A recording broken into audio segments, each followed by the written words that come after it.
Halo teman-teman, kembali lagi ya bersama saya Jovan Effendi di channel Cara Belajar Berjualan Online. Nah, pada kesempatan kali ini saya akan membahas yaitu tentang Tokopedia. Tapi sebelum menuju ke Tokopedia itu saya akan spill dulu kenapa kita itu jualan di Tokopedia ya.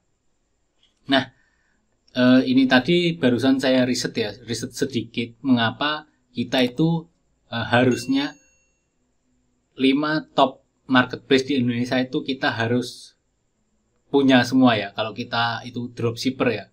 Karena kenapa? Karena traffic itu semua datang dari marketplace manapun. Nah, jadi kita harus ambil alih dari semua marketplace itu agar kita nanti bisa melakukan riset dan perbandingan yang cocok kita itu di marketplace yang mana. Nah, ini yang pertama yaitu ini ya teman-teman, studi 2023. Nah, ini di inilah.com ini ya, membahas ya alasan memilih customer, lalu elektronik, kesehatan.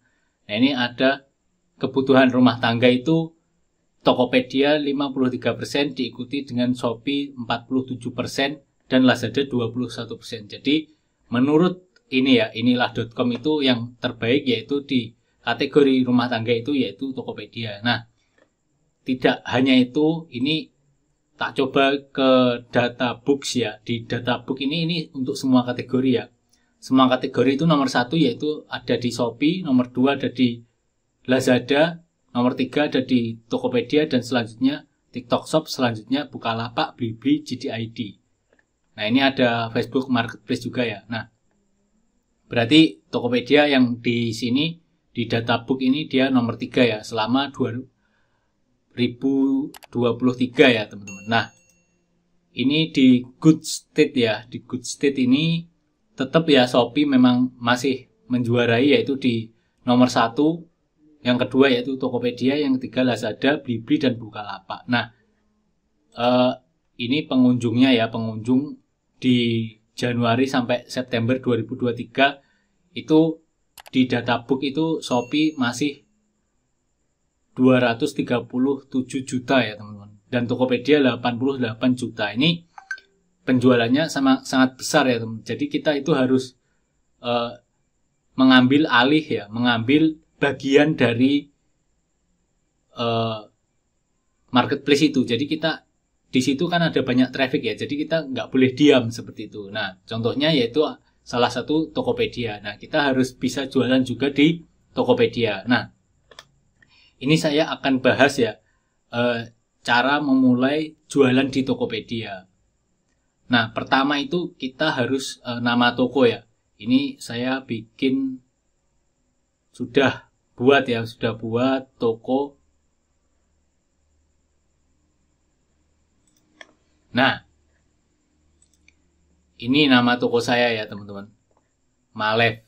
Nah, jadi teman-teman sebelum melakukan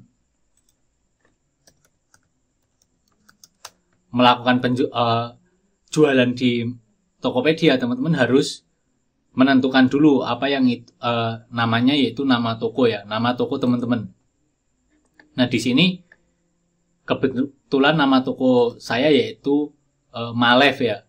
Nah, kenapa kok Malev? Nah, Malev ini adalah singkatan dari Mala Effendi. Nah, itu Mala itu istri saya. Nah, ini kenapa kok nama pribadi? Nah, karena nama toko itu kita harus cari yang unik ya teman, cari yang unik. Nah, lalu kenapa enggak spesifik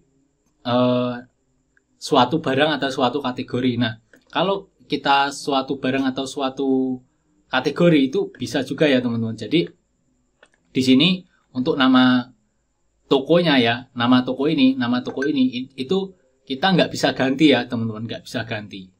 Jadi harus dipikirkan terlebih dahulu ya. Jadi harus benar-benar, kalau teman-teman misalkan di sini ya nama tokonya yaitu grosir sepeda.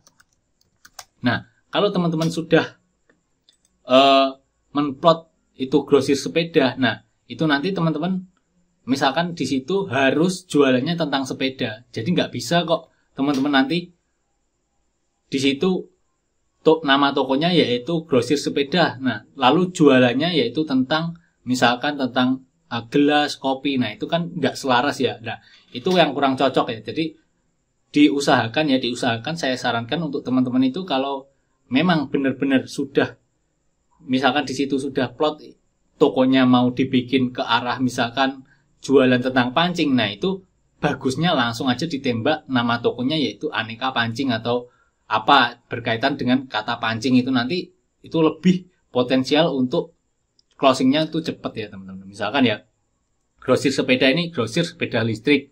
Nah, ini pasti yang nomor 1 ya karena kenapa lah? Karena di sini ada kata sepeda. Nah, itu kalau kita diklik di sini toko itu pasti sudah tampil ya, pasti sudah tampil seperti itu. Jadi tokonya teman-teman itu tampil jika teman-teman itu jualannya spesifik ya. Tapi nanti kemungkinannya ya kalau teman-teman di situ nanti nggak sesuai, jadi sudah diplot ya. Misalkan kita dropshipper itu sudah diplot nama tokonya yaitu tentang pancing ya. Misalkan Aneka Pancing. Nah, di sini sudah ada juga Aneka Pancing. Nah, dia menjual harusnya yaitu tentang alat-alat pancing. Nah, seperti ini sudah bagus ya. Jadi, teman-teman harus plotkan dulu ya, plotkan dulu maunya itu akan jualan ke produk apa. Nah, seperti itu. Kalau teman-teman misalkan seperti saya tadi ya, itu misalkan ya namanya unik. Misalkan nama tokonya yaitu tentang tuyul. Nah, misalkan itu ya, itu ada teman-teman, ada salah satu teman saya yang nama tokonya yaitu tuyul. Nah, itu adalah unik ya, itu salah satu yang patut dicontoh ya. Dan di situ nanti di branding dia di branding di tokonya itu produknya ada tuyulnya itu. Nah, itu bagus itu teman. Jadi teman-teman saran saya harus cari kata-kata yang unik ya, yang unik. Nah, kalau seperti itu nanti misalkan seperti saya ini, nah itu nanti akan lebih fleksibel dalam produknya. Jadi produknya bisa kategori peralatan rumah tangga, bisa kategori sepeda, itu dicampur itu nggak masalah. Tapi kalau teman-teman di sininya sudah pakai nama tokonya spesifik seperti kategori pancing, lalu kategori gelas, itu sudah pasti tokonya harus berkaitan dengan produk-produk tersebut. Nah, untuk jualan di Tokopedia saya bahasnya cuma yaitu tentang nama toko ya teman-teman. Jadi untuk teman-teman yang bingung nama tokonya apa, nah itu tadi saya sudah kasih arahan ya, Nanti teman-teman jangan sampai itu melenceng dari itu. Nah, sekian ya video dari saya, semoga bermanfaat. Sampai jumpa di video selanjutnya. Terima kasih.